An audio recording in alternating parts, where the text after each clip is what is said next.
حاضر ہو گئے۔ وہ جب اذان ہوتی تو حضور کی خدمت میں حاضر ہوتے کہ حضور جماعت تیار ہے، تو وہ جب حاضر ہوئے تو حضور زاروں کے تار رو رہے تھے۔ تو انہوں نے عرض کی کہ حضور آپ کیوں رو رہے ہیں؟ تو حضور نے فرمایا اے بلال میں کیوں نہ روں جب یہ آیت اتری ہے ان فی خلق السماوات والارض واختلاف اللیل والنہار۔ یہ آیت حضور نے پڑھی، فرمایا کہ یہ آیت مجھے رونے پہ مجبور کرتی ہے، اور میں جب اللہ کی قدرتوں پہ تفکر کرتا ہوں تو پھر زاروں قطار روتا ہوں۔ اس طرح ساری رات حضور آنسوں میں گزار دیتے اور اللہ کے حضور اتنی کثرت کے ساتھ روتے کہ حضرت انس کہتے ہیں کان رسول اللہ صلی اللہ علیہ وسلم ابہر العینین، حضور کی آنکھیں دریا جیسی تھیں۔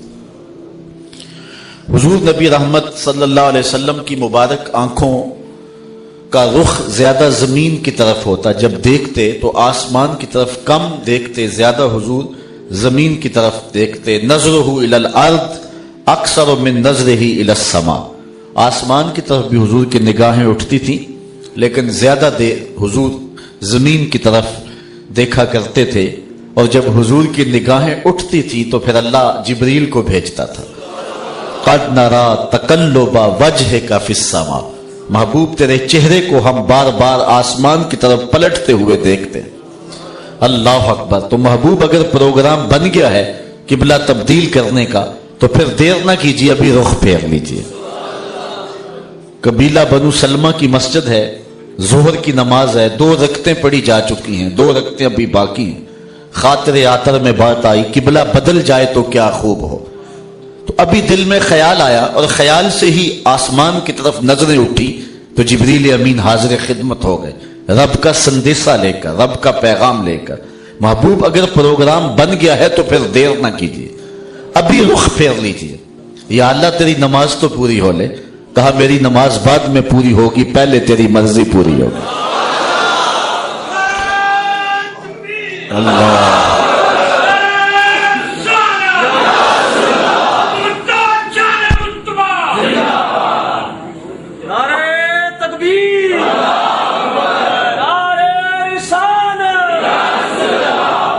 ابو ہریرہ رضی اللہ تعالی عنہ حضور علیہ السلام کی مبارک آنکھوں کا معنوی حسن بیان کرتے ہیں۔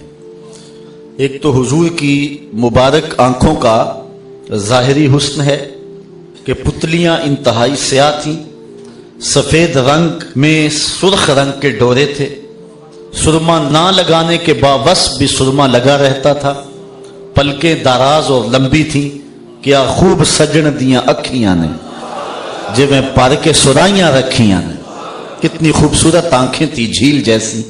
تو اللہ نے اپنے محبوب کو ہر لحاظ سے خوبصورت بنایا۔ ایک تو ہے حضور کی آنکھوں کا صوری ظاہری حسن، اور ایک ہے حضور کی آنکھوں کا معنوی باطنی حسن۔ آنکھ خوبصورت ہو، جھیل جیسی ہو، لیکن آنکھوں میں نور نہ ہو تو بتائیے کہ آنکھیں کس کام کی؟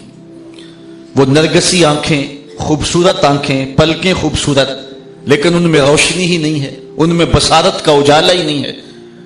تو آنکھوں کا سب سے بڑا حسن تو یہ ہے کہ آنکھوں میں دیکھنے کی بصارت کی طاقت موجود ہو۔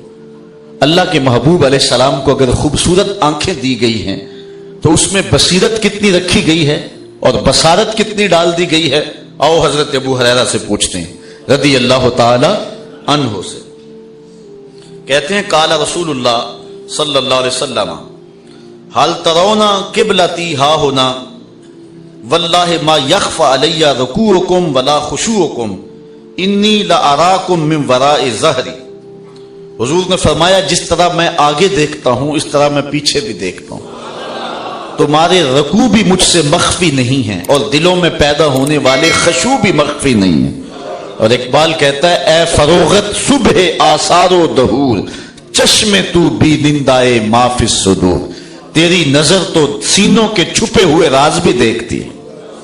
حدیث میں آتا ہے، حضرت عبداللہ ابن عباس رضی اللہ تعالیٰ عنہ روایت کرتے ہیں کان رسول اللہ صلی اللہ علیہ وسلم یرا فی اللیل فی الظلمت کما یرا فی النہار فی الضوء، جس طرح دن کے اجالے میں حضور دیکھتے تھے رات کے اندھیرے میں بھی دیکھتے تھے۔ آنکھوں میں روشنی ہے لیکن ماحول میں اجالا نہ ہو تو میں اور آپ نہیں دیکھ سکتے، لیکن حضور جس طرح روشنی میں دیکھتے تھے، چٹے دن میں دیکھتے تھے، رات کی تاریکی میں بھی حضور ایسے ہی دیکھتے تھے۔ اللہ اکبر، اس لیے کہ ما زاغ البصر کا سرما جو لگا ہوا تھا، اللہ کے دیدار کا سرما محبوب کی آنکھوں میں لگا ہوا۔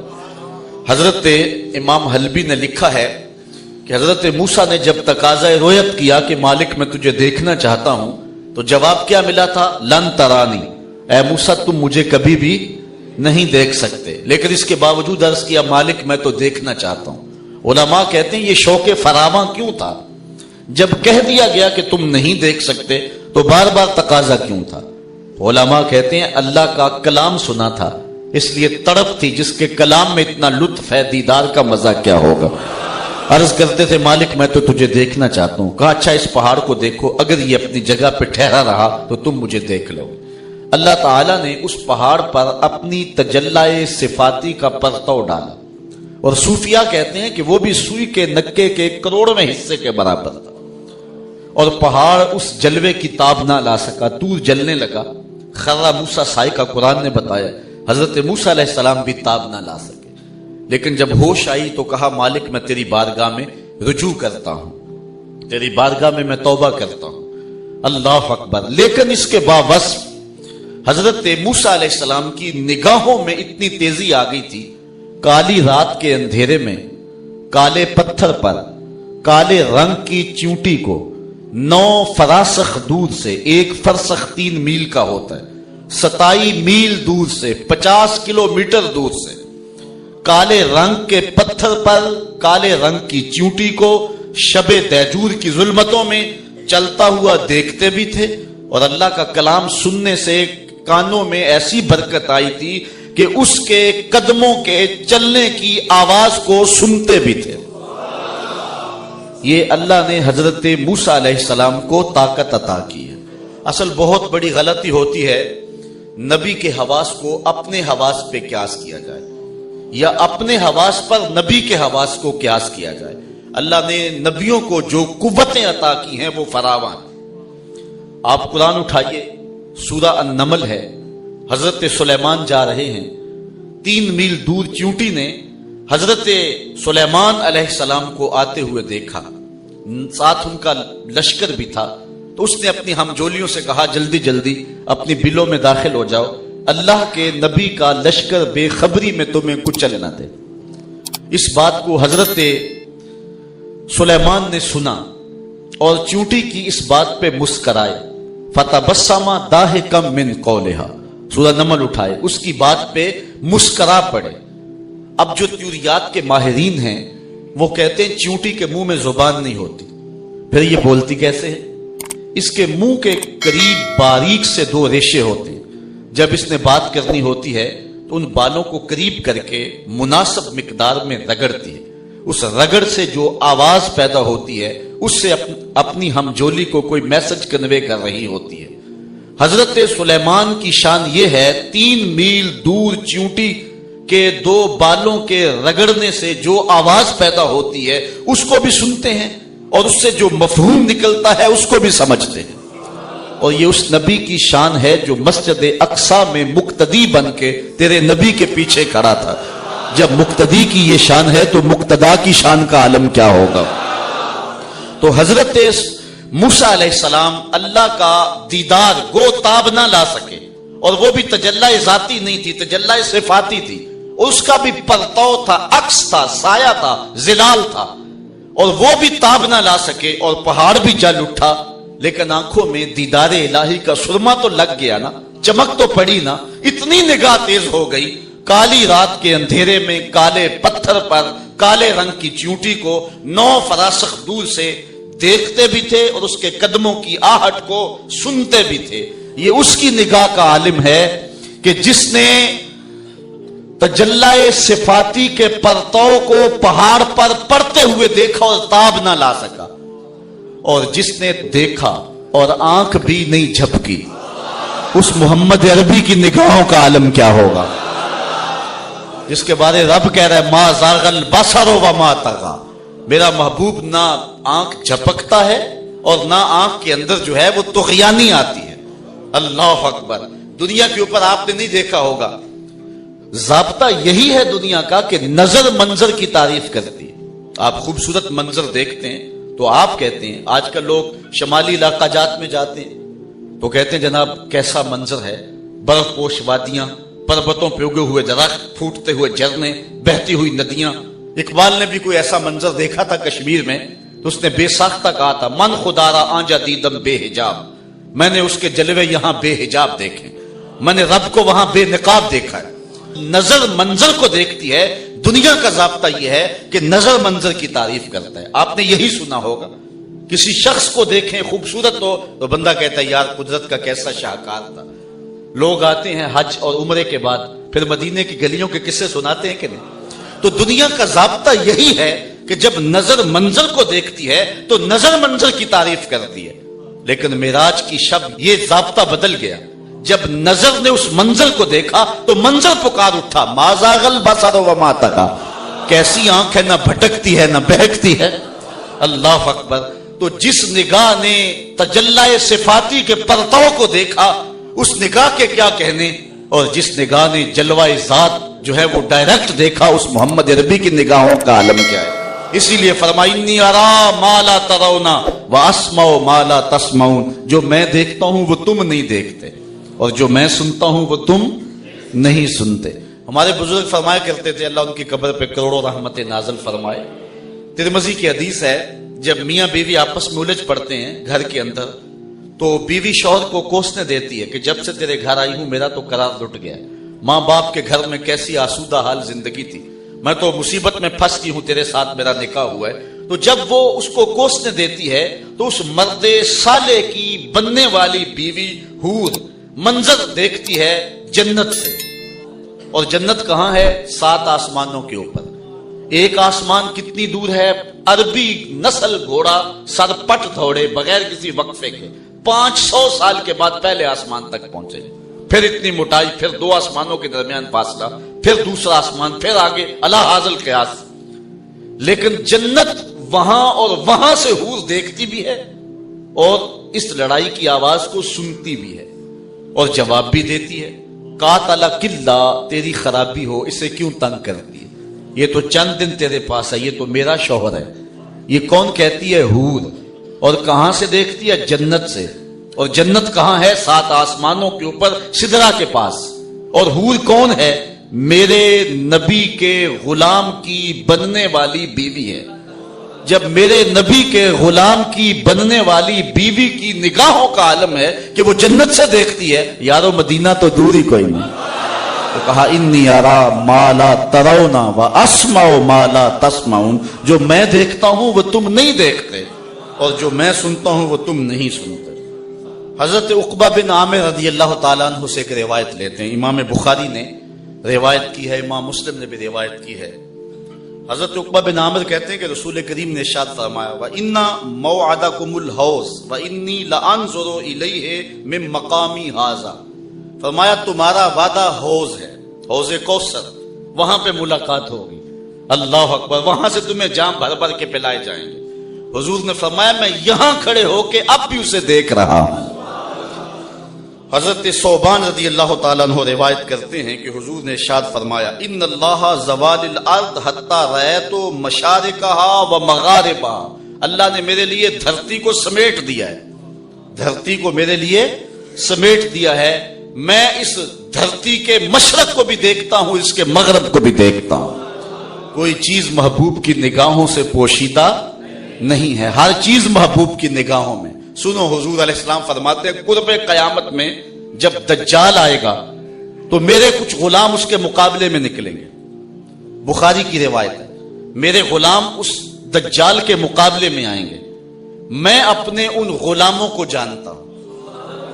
انی لعارف اسماءہم, میں ان کو نام بنام جانتا ہوں. بات ختم نہیں ہوئی. واسماء آبائہم, ان کے باپوں کے ناموں کو بھی جانتا ہوں.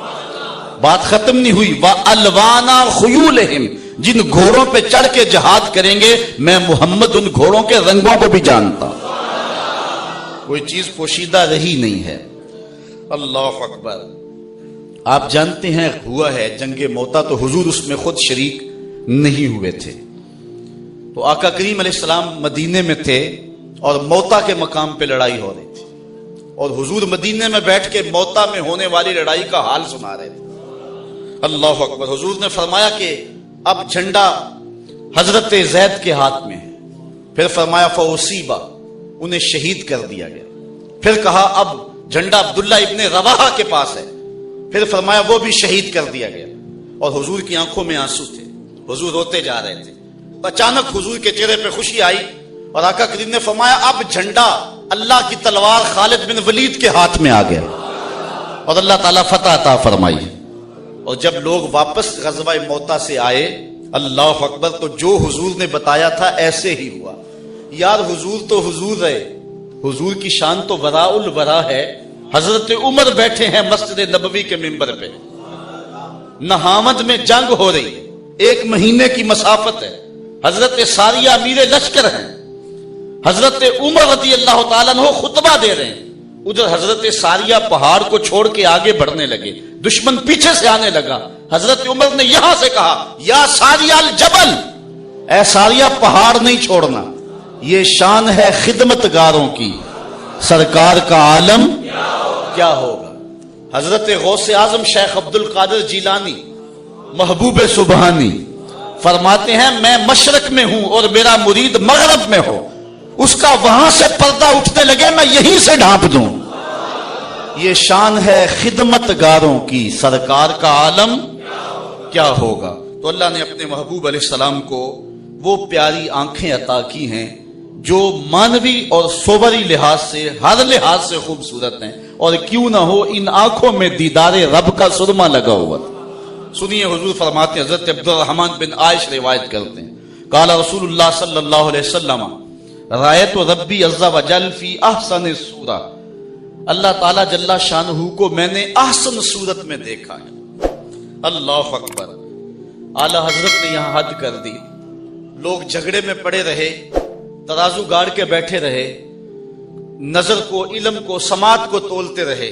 اعلی حضرت نے شعر بھی کہا، دلیل بھی دے دی، کہتے ہیں اور کوئی غیب کیا تم سے نہاں ہو بلا، جب خدا ہی نہ چھپا تم پہ کروڑوں درود۔ سب سے بڑا غیب تو وہ ہے جب اس نے بھی پردے اٹھا دیے تو باقی کچھ چیزیں پیچھے رہ گئی۔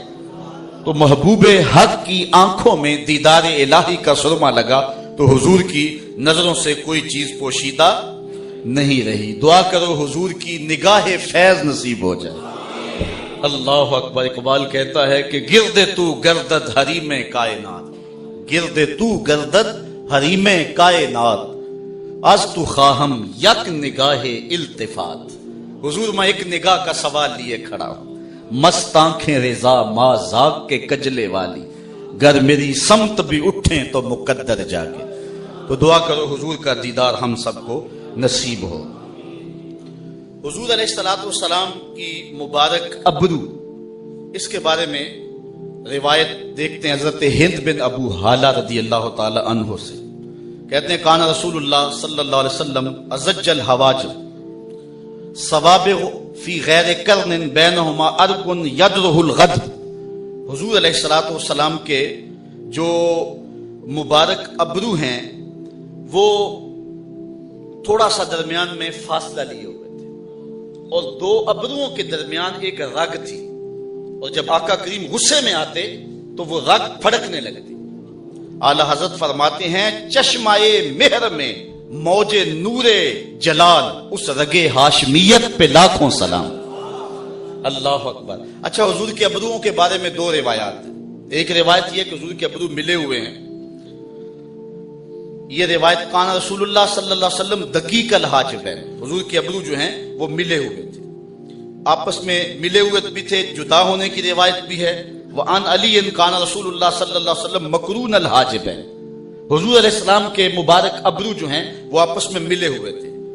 دقیق کی تشریح کی ہے اور ازج کی تشریح کی ہے، طولہ و دقتہ و صبوغہ الی مؤخر العین۔ اس کا مطلب یہ ہے کہ ابرو پتلے تھے، آپس میں جڑے ہوئے تھے اور آنکھ کے آخری گوشے تک جاتے تھے۔ اچھا، بعض نے کہا حضور کے ابرو جڑے ہوئے ہیں، بعض نے کہا کہ حضور کے ابرو جو ہیں وہ درمیان میں فاصلہ تھا۔